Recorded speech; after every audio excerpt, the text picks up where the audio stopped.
clarion call upon the body of Christ right now for a revival.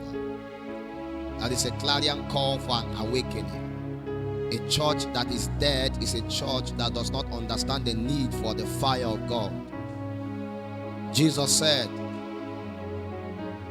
I have come to bring fire upon the face of the earth. How I wish the fire was burning. It was the desire of God, it was the expectation of God that fire be upon the face of the earth. The Bible speaking said, who maketh his angels spirit, or you can refer to as its wings. His ministers are a flame of fire. Our testimony, our testament as minister is the capacity of the fire we carry. The revelation of the fire of God deposited in the life of a minister is what gives him authority in the spirit. Your drama is a waste of time if it cannot contact and transmit fire. There is a man named Evangelist Mike Bamiloye. While we were growing up, we thought drama was just a thing that people had, watched, and they laughed. But Mike Bamiloye came and redefined it. And in his definition, many of us made contact with Mount Zion movie and we got born again. You can finish watching a Mount Zion movie and you start weeping and crying. But we thought it was just a drama as usual. There are some movies that you watch and you weep. There are others that you watch and you enter into a reality of lust. What is the difference? One has a testimony of fire, the other one has a testimony of death. Because two spirits rule the face of the earth. One transmits life, another transmits death. And the economy of life is transmitted by the Zoe. The economy of death is transmitted by the systems of the flesh. And so there are some movies, there are some drama that can be concocted from the altars of darkness. There is another that can be getting from a throne in heaven. The same way that there are sounds, everybody can stand here and sing. But if Naira Marley come here and stand and sing, when you go back, you can have encounter with him, seeing yourself in another realm. And when Theophilus Sunday or Minister Jesse stand here and sing, you can return back and have an encounter and see yourself in heaven. The communication is guided by an economy of life. And so it's not just about the cliche, it's not about the communication, it's about the spirit and the life transmitted.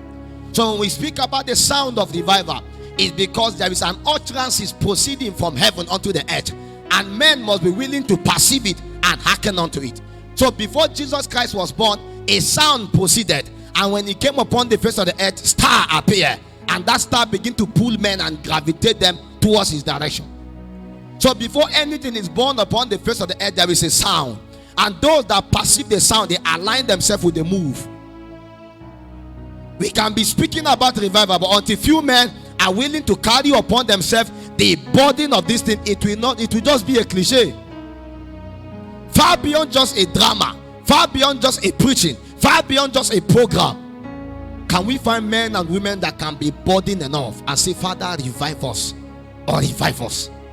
We must come to a point where we have no any other option but God, and that we are willing to pay the price for this revival no matter the cost. And one of the greatest things that God is going to begin to attack is everything that take him away from us. And that is why we saw how that it may look like a drama.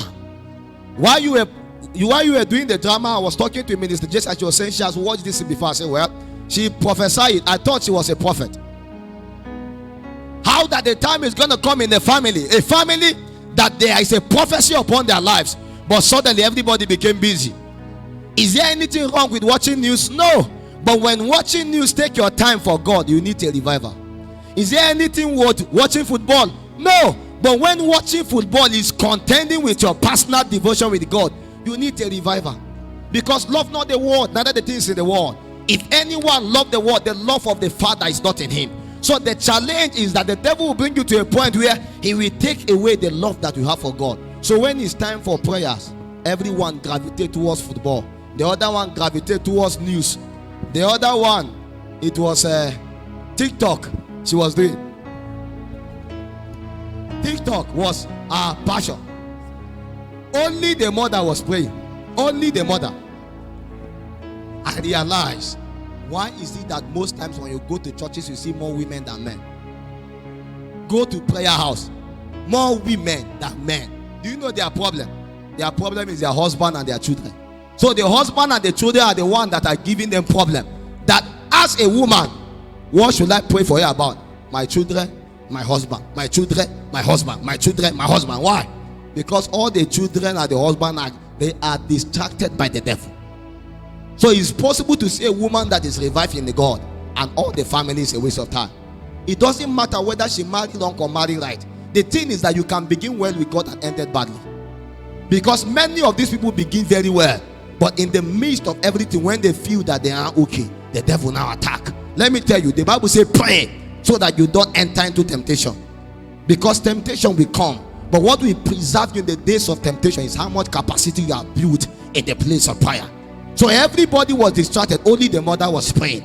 As she was insisting in praying, there was a covenant of preservation. Although, yet again, the children went through some things, the husband went through some things. The prayer of the mother was able to bring an angel to ensure that they are preserved for a moment, but it cannot always exempt them from the backlashes. So it's possible for you to fulfill destiny, but fulfill it with one leg. It's possible for you to fulfill destiny, but with one hand. The prayer preserved that at least only one hand is taken. Many more times David said, I was afflicted when I went astray. The day I backslide, I was afflicted. Every kind of affliction come upon our life the moment we begin to backslide.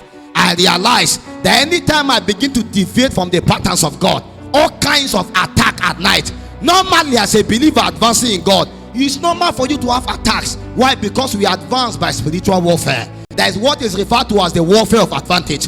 The more the devil attack you, the more weapons of war are given unto you, and the more you gain rank in the spirit. The way we possess inheritance in this kingdom is how much more we are willing to fight and to contend. He said, I have given you the land, but rise up and possess it in battle. He said, God, make a table before you in the presence of your enemy. The way you survive in this kingdom is by fighting. But there is a kind of fighting that was not designed for you. It's the fighting that comes the day you backslide. Immediately you begin to lose the fire of God. All kinds of demonic spirit that should run away from you, now they are the one tormenting you. All kinds of things that normally on a normal basis should not afflict you, now is afflicting you. I was afflicted when I went astray. The danger of backsliding is that you come to a point where many things that you have passed through them before now become a strong challenge. How all of a sudden you that before small headache happened, you cast and bind it. Now it comes, you are sleeping in the hospital for weeks.